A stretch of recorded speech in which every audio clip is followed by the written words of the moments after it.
Hər kəsə salam, mən Dəniz, Hong Kong Universitetinin 1-ci kurs tələbəsiyəm və kompüter elmləri ixtisası üzrə təhsil alıram. Bugün sizdən mənə gələn bəzi suallarınızı cavablayacağam. Çalışdım ki, ən çox gələn sualları yığım bu videoya. Əgər başqa suallarınız qalarsa, bildirərsiniz, növbəti videoda həmin sualları cavablayaram. Deməli, ilk sualımız xaricdə təhsil prosesim necə başladı? Mən 9-cu sinifi bitirərkən qarşımıza Brain Immo'nun Algomas təqaüd proqramı çıxdı və bu təqaüd proqramı çərçivəsində SAT, IELTS, AP Calculus, proqramlaşdırma və s. kimi dərslərdən tam təqaüdlü şəkildə yararlana bildim. Və bu təqaüd proqramına seçilmək üçün öncə bir imtahan keçirildi və 2023-cü ildə bu imtahan sadəcə riyaziyyatdan, belə deyək, riyazi məntiqdən ibarət idi. Lakin növbəti ildə artıq yuxarı yaş kateqoriyasına ingilis dili imtahanı da əlavə elədilər.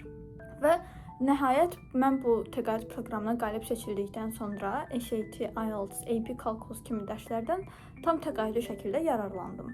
10-cu sinifi bitirdikdən sonra SAT imtahanımı verdim. 11-ci sinifin əvvəlində isə IELTS imtahanını verdim. Bəziləri soruşmuşdular ki, IELTS və SAT ümumiyyətlə nədir? IELTS, TOEFL və yaxud da Duolingo, bunlar hər biri sizin ingilis dili səviyyənizi ölçən və təsdiq edən rəsmi imtahanlardır. Və əksər xarici universitetlər üçün bu imtahanlardan birinin nəticəsi olması mütləq tələbdir. Yəni ki, məcburdur ki, siz bu imtahanlardan birini vermiş olasınız. SAT imtahanı isə bir çox universitetlər üçün məcburi tələb deyil, şərt deyil. Lakin SAT nəticənizin olması sizin üçün çox böyük bir avantajdır. Və SAT imtahanı nədir? Deməli, bu imtahan 2 hissədən ibarətdir. SAT Maths, yəni riyaziyyat hissəsi və SAT Verbal, yəni ingilis dili hissəsi. Sadəcə olaraq ingilis dili hissəsində imtahan tamamilə ingilis dilində olur və SAT sizin ingilis dili səviyyənizi yoxlayan bir imtahan deyil. SAT tənqidi düşüncə qabiliyyətini yoxlayan bir imtahandır. Yəni critical thinking yoxlayır. Dediyim kimi, SAT məcburi, mütləq şərt kimi qeyd edilməsə də, əksər universitetlər SAT-yə çox dəyər verir və sizin SAT nəticəniz olduqda universitetin özündən təqaüd alma şansınız da daha yüksək olur. Növbəti sualımız IELTS və SAT üçün nə qədər müddət hazırlaşmışam? Ümumiyyətlə, IELTS üçün, belə deyək, stabil hazırlıq müddəti 2 ay hesab edilir. Lakin sizin ingilis dili səviyyəniz ən azından B2, C1 olmalıdır ki, siz IELTS hazırlığına başlaya biləsiniz. Yəni ki, mən də hər kəs kimi IELTS hazırlığına başlamadan öncə ümumi ingilis dilimi bir neçə ay inkişaf elətdirməyə çalışmışam. Yəni General English hazırlığına və yaxud da Pre-IELTS hazırlığına getmək lazımdır. IELTS-in özünə başlamadan öncə. SAT üçün isə hardasa 6-7 ay hazırlaşmışam və bu arada IELTS nəticəm 8, SAT nəticəm isə 1510-dur. Bu arada mən dil imtahanında da iştirak eləmişəm və 11-ci sinif buraxılış imtahanından 294, qəbul imtahanından, yəni blok imtahanından isə 365 bal yığmışam. Ümumi təxminən 660 balım var idi və bəziləri soruşmuşdular ki, bütün bu imtahanlara hazırlaşmaq IELTS, SAT, DIM çətin olmadımı və vaxtımı necə bölüşdürürdüm? İlk öncə ondan başlayım ki, mən 10-cu sinifdə olarkən DIM fənlərindən yalnız informatikaya gedirdim. Bunun da səbəbi o idi ki, həm SAT-yə hazırlaşmalıydım, həm IELTS üçün ümumi ingilis dili səviyyəmi artırmalıydım, həm də prioritetim DIM imtahanı deyil idi. Sadəcə olaraq informatika yeni gəlmişdi və düşünürdüm ki, nə olar, nə olmaz, informatikadan hazırlaşım və yəni mənim üçün yeni olan fən informatika idi, belə deyək. Və buna görə də yalnız informatikadan hazırlığa getdim. Daha sonra artıq 10-cu sinifdə, belə deyək, 10-cu sinifi bitirdikdə yayda SAT imtahanını və s. verdim və 11-də artıq bəzi fənlərdən, yenə bütün fənlərdən yox, DIM imtahanına da hazırlaşdım. Əslində bunun səbəbi, DIM imtahanına hazırlaşmağımın səbəbi bir tərəfdən o idi ki, riskə atmaq istəmirdim heç nəyi. Çünki xaricdə təhsil prosesi həqiqətən də çox riskli bir məsələdir. Yəni son anda belə hər hansı bir problem çıxa bilər və mən də risk atmaq istəmirdim. Bundan əlavə valideynlərim də istəyirdilər ki, DİM imtahanında iştirak edeyim və ona görə də iştirak elədim. Sonrakı sual: məktəbdə oxuyarkən bakalavr üçün xaricə hazırlaşmaq daha çətindir, yoxsa Azərbaycanda bakalavr təhsili alıb magistratura üçün xaricə hazırlaşmaq daha çətindir? Əslində bu bəlkə də biraz, yəni təbii ki, subyektiv bir fikirdir. Bəziləri üçün bu fərqli ola bilər, amma məncə məktəbdə oxuyarkən bakalavra hazırlaşmaq daha çətin bir prosesdir.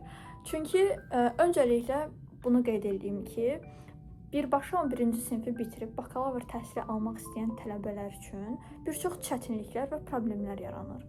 Bunun birincisi odur ki, bizim ölkədə, yəni Azərbaycanda məktəb sadəcə 11 illikdir. 11 illik təhsil sistemi var. Halbuki bir çox ölkələrdə bu 12 və ya 13 ildir. Və buna görə də xarici ali təhsil müəssisələri sizdən 12 və ya 13 illik təhsil tələb edirlər, belə deyək, və attestatlar bir-birinə uyğun gəlmir. Və elə ilk problem burada yaranır ki, siz ya bir il foundation year oxumalı olursunuz, yəni həmin ölkədə hazırlıq ili, və yaxud da Azərbaycanda məcbur DİM-ə də hazırlaşıb birinci kursu burada Azərbaycanda oxumalı olursunuz. Sonradan həmin universitetə müraciət edib qəbul almalı olursunuz və daha sonra gedə bilərsiniz.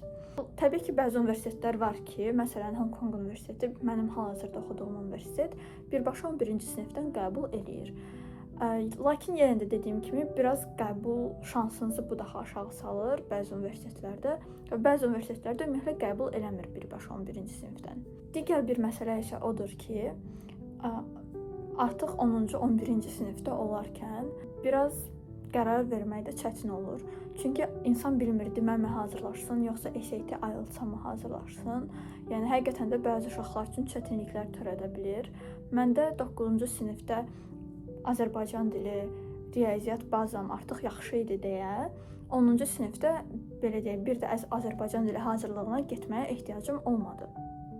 Lakin bəzi uşaqlar üçün bu əksinə ola bilər və onlar bütün hazırlıqlara getmək məcburiyyətində ola bilərlər. Yəni artıq bu hallarda, bu şərtlər altında əlbəttə ki, IELTS, SAT kimi imtahanlara hazırlaşmaq da daha çətin olur. Çünki deyərdim ki, SAT-yə hazırlaşmaq, xüsusilə verbal hissəsinə həqiqətən də çox vaxt tələb eləyir və çox praktika tələb eləyir. Yəni xeyli vaxt ayırmaq lazımdır. Digər bir məsələ yaş məsələsidir. Bəzən problemlərlə qarşılaşa bilərsiniz.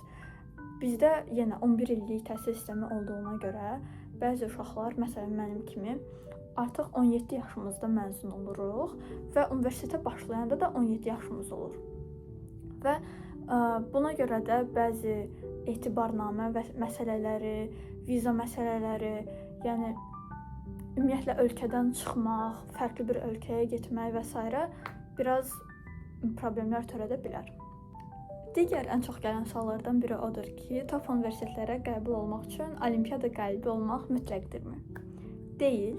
Mən özüm olimpiada qalibi deyiləm. Nə Respublika fən olimpiadalarından medalım var, nə də beynəlxalq olimpiadalardan medalım var və tanıdığım bir sıra uşaqlar var ki, onların da olimpiada medalları yoxdur, amma çox yaxşı universitetlərdə təhsil alırlar. Düzdür, olimpiada medalınızın olması çox belə deyək, gözəl bir bilik göstəricisidir və universitetlər buna həqiqətən də dəyər verirlər. Lakin yəni olimpiada medalı universitetlərin fikir verdikləri tək şey deyil. Yəni ondan əlavə digər nailiyyətlər, sosial aktivliklər, fəaliyyətlər, könüllülük fəaliyyəti və s. Yəni sizin əgər digər nailiyyətləriniz varsa, sizin sırf medalınız yoxdur deyə sizə rədd cavabı vermir əksər universitetlər. Düzdür, bəzi ən topda olan universitetlər ola bilər ki, yalnız beynəlxalq olimpiada medalı olan uşaqları qəbul edirlər, lakin bu təbii ki, bütün universitetlərə aid deyil və sizin medalınız olmadan da universitetə qəbul olma şansınız var. Neçənci sinifdən başlayaraq sosial fəaliyyətlərdə iştirak etmək lazımdır. Yəni extracurricular activity-lərdən söhbət gedir.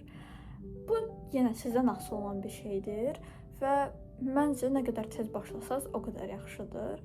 Yəni extracurricular activity-lər elə bir şeydir ki, siz həm özünüzü inkişaf elətdirirsiniz, həm də ətrafdakılara öz töhfənizi verirsiniz. Bu könüllülük fəaliyyəti ola bilər və yaxud da hər hansı bir digər fəaliyyətlər ola bilər və yəni düşünürəm ki, nə qədər tez başlasaz, sizin üçün də o qədər daha yaxşı olar. Növbəti sual odur ki, xarici tələbə olaraq təhsil aldığımız ölkədə işləyə bilərikmi?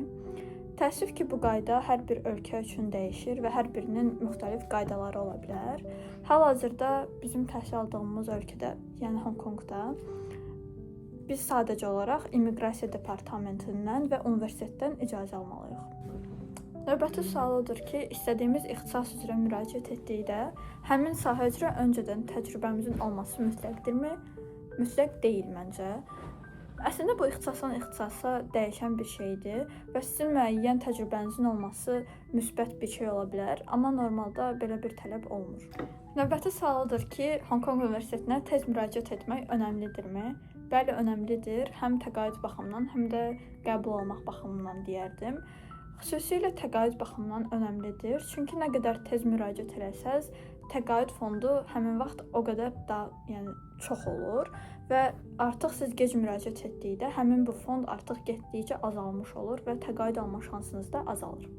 Dostlar, bugünlük bu qədər. Əgər suallarınız qalıbsa, şərtlərdə qeyd edə bilərsiniz. Çalışacağam ki, suallarınızı cavab verim. Sağ olun.